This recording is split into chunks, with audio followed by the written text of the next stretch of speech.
دوسرا صحابی بولیا اس کے ویکھو نا حضرت نوح علیہ السلام نو اللہ نے کتنی شان عطا فرمائی ہے. اللہ نے حضرت نوح نو نذیر اللہ بنایا. صحابہ نے کہا بے شک. تیسرا صحابی بولیا اس کے ویکھو نا حضرت ابراہیم علیہ السلام نو اللہ نے خلیل اللہ بنایا. باقی صحابہ نے کہا بے شک. چوتھا صحابی بولیا اس کے ویکھو نا حضرت اسماعیل نو حضرت اسماعیل علیہ السلام نو آپ نو اللہ نے ذبیح اللہ بنایا. سارے صحابہ نے کہا بے شک. پھر پنجواں صحابی بولیا اس کے ویکھو نا حضرت موسیٰ علیہ السلام نو اللہ رب العالمین نے کلیم اللہ بنایا. سارے صحابہ نے کہا بے شک. پھر چھٹا صحابی بولیا اس کے ویکھو نا حضرت عیسیٰ علیہ السلام نو اللہ نے روح اللہ بنایا. سارے صحابہ نے کہا بے شک. صحابہ کی گفتگو ہو رہی ہے کہ میرے کو تہاڈے جبال کریم آتا اپنے صحابہ کے درمیان تشریف لے کے آ گئے. سبحان اللہ. اونچی آواز آ کو سبحان اللہ. سبحان اللہ. رحمت کے اعلان آ گئے.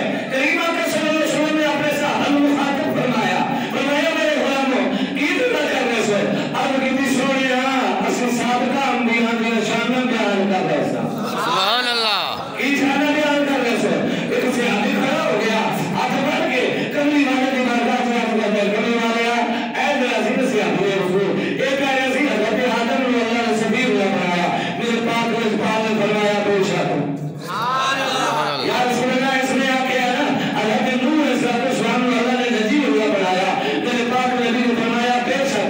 یا رسول اللہ اے میرا بیٹا نا ایک ہے نا حضرت ابراہیم نے اللہ نے خلیل اللہ بنایا. میرے پاک نبی نے فرمایا بے شک. یا رسول اللہ اے میرا بیٹا نا ایک ہے نا حضرت اسماعیل نے اللہ نے ذبیح اللہ بنایا. میرے پاک نبی نے فرمایا بے شک. یا رسول اللہ اے میرا بیٹا نا ایک ہے نا حضرت موسیٰ نے اللہ نے کلیم اللہ بنایا. میرے پاک نبی نے فرمایا بے شک. یا رسول اللہ اے میرا بیٹا نا ایک ہے نا حضرت عیسیٰ نے اللہ نے روح اللہ بنایا. میرے پاک نبی نے فرمایا بے شک. میرے پاک نبی نے فرمایا بے شک. اللہ نے پیارے باپو میں اپنے صحابہ کی تعین فرمائی. اپنے صحابہ نے گل دی تعین فرمائی پکی کی تھی. گل کیا کی تھی اچھی آواز میں آپ نا گل پکی کی تھی. سرکار فرمایا بالکل پاکے سچے آپ کے جو کچھ کہہ رہے ہیں بالکل سچے. لیکن اگلی گل بھی سرکار نے فرمائی ہے. سبحان اللہ. وہ بڑی توجہ والی ہے. میرے کریم آقا صلی اللہ علیہ وسلم نے ارشاد فرمایا اے میرے غلاموں بے شک آدم ذبیح اللہ نے حضرت نوح نذیر اللہ نے حضرت ابراہیم خلیل اللہ نے حضرت اسماعیل ذبیح اللہ نے حضرت موسیٰ کلیم اللہ نے حضرت عیسیٰ روح اللہ نے. اے میرے پاک نبی صلی اللہ علیہ وسلم نے غلاموں سے سنو. میرے پاک نبی نے اپنے غلاموں کو سبق ارشاد فرمایا.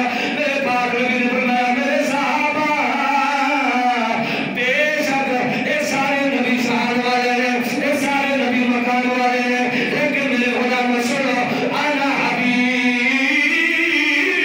اللہ. سبحان اللہ. میرے پاک نبی نے فرمایا میرے غلاموں بے شک آدم ذبیح اللہ نے نوح نذیر اللہ نے ابراہیم خلیل اللہ نے اسماعیل ذبیح اللہ نے موسیٰ کلیم اللہ نے حضرت عیسیٰ روح اللہ نے اور سارے نبی شان والے نے. لیکن میرے غلاموں انا حبیب اللہ. سبحان اللہ. اے میرے غلاموں اللہ نے میرے حبیب بنایا ہے. سارے لوگ اپنے اپنے شان کا فرمایا ہے لیکن اللہ نے کسی کو اپنا حبیب نہیں بنایا. حبیب بنانے بیماری آئی ہے دوست بنانے بیماری آئی ہے. اللہ نے میرے اپنا حبیب بنایا ہے لیکن اگلی بار میرے پاک نبی نے فرمایا بڑا فخر اے میرے پاک صحابہ میں حضرت فخر نہیں کرنا میں حضرت فخر نہیں کرنا کیونکہ اللہ رب العالمین نے میرے ساری کائنات کے اندر اولین و آخرین دے وچ انا اکرم الاولین انا اکرم الاولین والآخرین.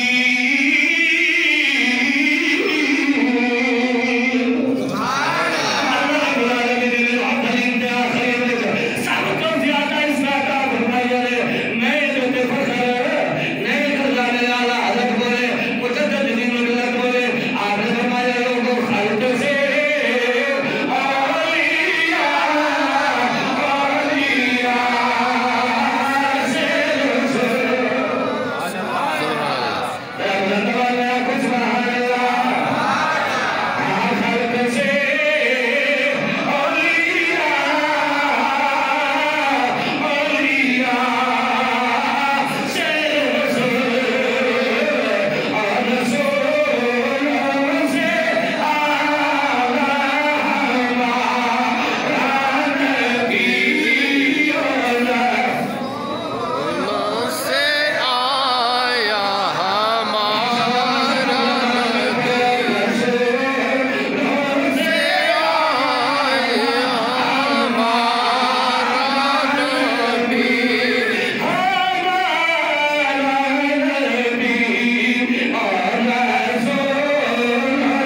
میرے محبوب کریم دی بارگاہ سے آیا کرو نا اپنی آواز میرے محبوب دی آواز کو بلند نہ کیتا کرو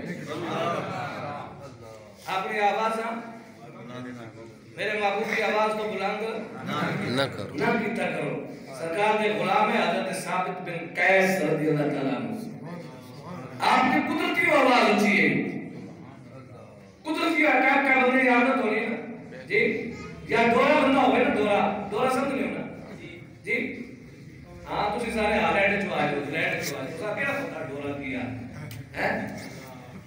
دورہ کہاں ہے تو صاحب کوئی پتہ نہیں یہ جیسا کرنا تو سنائی نہ دینا ہو اور سمجھ آئیں گے اور سمجھ رہے ہو نا اور اب اس خالی سے نا تھوڑا تو زبان بھی لایا توجہ اور دورے ہیں لیکن ثابت بن قیس رضی اللہ تعالیٰ عنہ ایک جس میں آیا مقدسہ نازل ہوئی نا کہ حضرت ثابت بن قیس اپنے گھر میں اندر بیٹھ گئے دروازہ پکا بند کر دیتا اندر تالا لا دیتا زارو قطار پہ ہونے زارو قطار پہ ہونے ایک گیارہ کو لے گیا سرکار اپنا سونا سے ابھی حضرت ثابت بن قیس نظر نہیں آیا اللہ اکبر رحمت کائنات صلی اللہ علیہ وسلم نے فرمایا قیس کتھے ہوئے نظر نہیں گیا ایک صحابی نے عرض کی یا رسول اللہ انہوں نے اپنے گھر میں اندر تالا مارا ہوئے نے دروازہ پکا بند کیتا ہوئے نے زارو قطار پہ ہونے کریم آقا فرمایا اسے بلا کے لینا سمجھو اس آپ کو کریم آقا بلا رہے حضرت ثابت بن قیس رضی اللہ تعالیٰ عنہ بارگاہ مصطفیٰ کریم جی حاضر ہوئے نا تو رحمت کائنات نے فرمایا قیس بیٹھے ہونے عرض کی یا رسول اللہ قرآن مجید دی جو اے آیا مقدسہ نازل ہوئی نا یا ایو الذین آمنوا لا ترفعوا اصواتکم فوق صوت النبی آپ اس تائید ہو بچے قرآن کی آیت ہے پھر اللہ فرمایا اے ایمان والو میرے محبوب کی آواز کو اپنی آواز آپ بلند نہ کرو کہ حضرت ثابت پھر کیسا سمجھے یا رسول اللہ میری آواز اونچی ہے میں تو بہت اونچا بول رہا ہوں اے ایت شاید میرے واسطے نازل ہوئی ہے کیونکہ اگے آخر میں ان تخبت آمالکم وانتم لا تشعرون تو سان پتہ بھی نہ ہو سی اللہ تعالی سارے اعمال ضبط کر گئی سی اللہ سارے بڑے اعمال ضبط کر گئی سی تو سان پتہ بھی نہ ہو سی تے حضرت صاحب بن قیس ہونے میں عرض کرنے یا رسول اللہ میں سمجھنا میرے سارے اعمال ضبط ہو گئے میں اپنی نیکیاں ساریاں میری نیکیاں ملیاں بھیج ہو گئی ہیں توجہ میرے پاس رکھنی ٹھیک ہے میری ساریاں نیکیاں ضبط ہو گئی ہیں ملیاں بھیج ہو گئی ہیں رحمت کائنات صلی اللہ علیہ وسلم نے فرمایا اگر میں تمہیں بشارت دے دے اگر میں تمہیں بشارت آئے اب دیکھو نا اے سونا مرد واسطے حرام ہے سونا مرد واسطے چاندی جائز ہے لیکن کئی باتیں ہیں سے آپ سونے نے روٹی پوائی فرمایا تو پاک و سونے لگی ریشم مرد واسطے حرام ہے کریم آقا نے ایک آپ سے آپ جبہ پوایا فرمایا تو پاک و سونا لگنا جی سبحان اللہ اللہ کا حکم ہے بھائی ایک روزہ جہاں پوچھ کے توڑ جو تو اس نے کتنی سزا ہے پیدل پہ کتنے روزے 2 مہینے رہے نہیں تو پھر 60 مسکینہ نہ کھانا جی کچھ آپ نہیں تو 60 غلام جی آزاد کرو اور اے اللہ کا حکم ہے لیکن پاک نبی نے کہا کہ زیادہ آواز آتا ہے یا رسول اللہ